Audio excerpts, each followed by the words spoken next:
Hello, everyone. Welcome to From the Heart. I'm Joshua. And I'm Mary, and we are excited to bring to you all that's new and good when it comes to arts in Central Florida. Here with us today is Beth Marshall, producing artistic director of Beth Marshall Presents. She's here to tell us of her vision of the future for both her productions and her own personal artistic endeavors. Welcome, Beth. Thanks so much for having me. We are so glad to have you. This has been great conversation. So tell us, what does the future of Beth Marshall Presents look like, and what are some goals you have? Well, one of the goals, and it's interesting because I know in past segment we talked about the profit versus nonprofit status. Play in a Day, which always kicks off my season, that I have been producing and involved with for like the last 17 years in some capacity, is part of my company that I want to be nonprofit because I want to see it live on beyond B&P even, right? So one of the goals is to get that to become a nonprofit, that part of the season. And another. And how can our listeners help you do that? Well, you can start donating. Any amount of money you want to donate, absolutely. How would they do that? Or in kind. They could go to bethmarshallpresents.com. They can contact me by emailing me at producer@bethmarshallpresents.com. They can come to any one of our shows and buy a ticket and make a donation there on spot. Or they can do in-kind donations, and those things can be things of the nature of legal services. They can be things of the nature of office supplies. They can be things in nature of volunteering for the event itself in front or in front of the house or behind the scenes in some capacity. Small businesses and folks that offer services can donate to our silent auction. And again, part of all these proceeds go to District 3 Thespian Scholarship for a young artist to begin his or her future in the arts. That's awesome. What is one of your favorite memories of Play in a Day? Wow. One of my favorite memories of Play in a Day was when I actually wrote for Play in a Day. And I've only written for it one time. And with Play in a Day, you get your theme and you get your twist the night before, and then you have until around 6 o'clock at the night before, and then you have until like 6 a.m. to write. And I had, you think, okay, that's 10 minutes. It's a 10-minute play. You can do that. I stayed up all night. I was the last one to get my play, in, and was completely exhausted the entire day because on top of it, I was hosting and producing the event, so I had to still work. So I literally went about 48 hours on no sleep and was in a state, a trippy kind of state throughout the whole thing. But it was cool to be a playwright, and that's the sort of core of all of Play in a Day. It's about that, and it's about artists that normally don't get a chance to work together having that opportunity to do so. Are they read at the end of the day or acted out? Do the They are fully acted out, fully done, lights, costumes, set, costumes, off book. And memorized? Off book. So, memorized. oh wow. Yes. Yeah, and That they have sounds about 7 hours. The actors have about 7 hours to make that happen. Yeah, it's a crazy day. And can anyone get involved? Somewhat anyone can get involved. There is a curation process for writers and directors. There are student slots that are given, and those are given to kids that excel in their programs. And then there's the audition process for actors.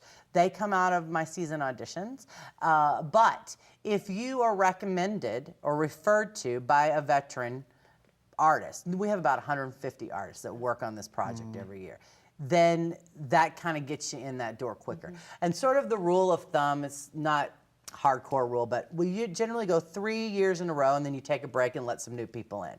And we do anywhere from 6 to 9 performances within the course of Play in a Day. So the growth of that is a big part of what I see in the future. Another big part is I'm looking for a warehouse space.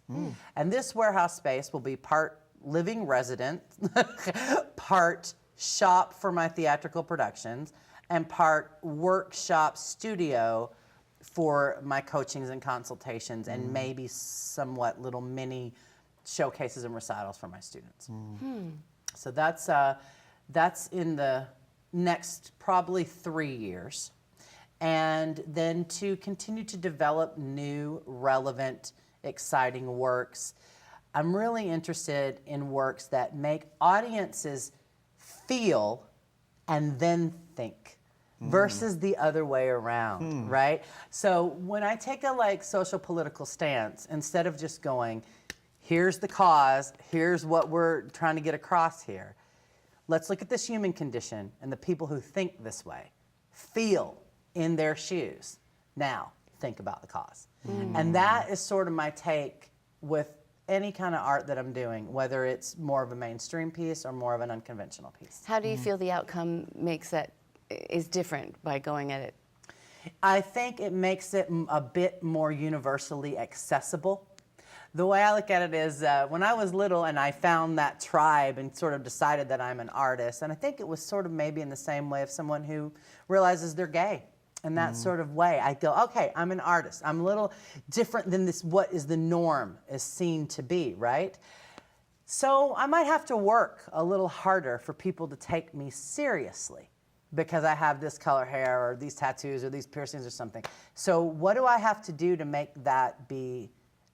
make myself more accessible to you, make myself be taken seriously?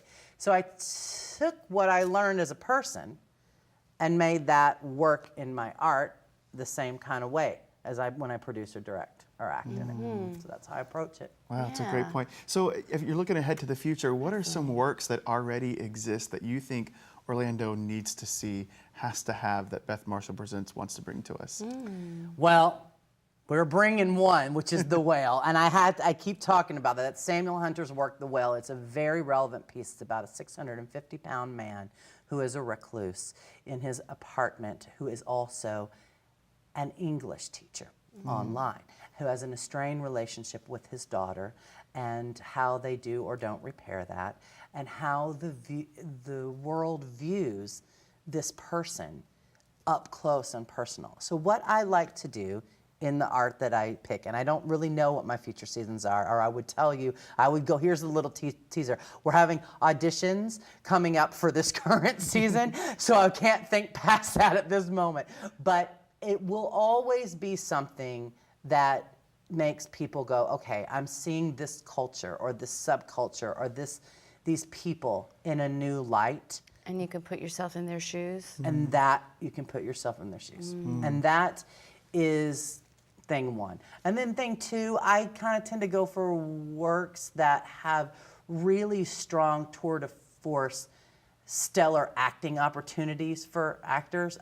I'm actor-centric, and so that's going to lead in a lot of those decisions in terms of stuff that's already published. If I think that actors who are in our city or Central Florida in general can really explore and do something that they don't get a chance to do, I'm generally going to go for producing that.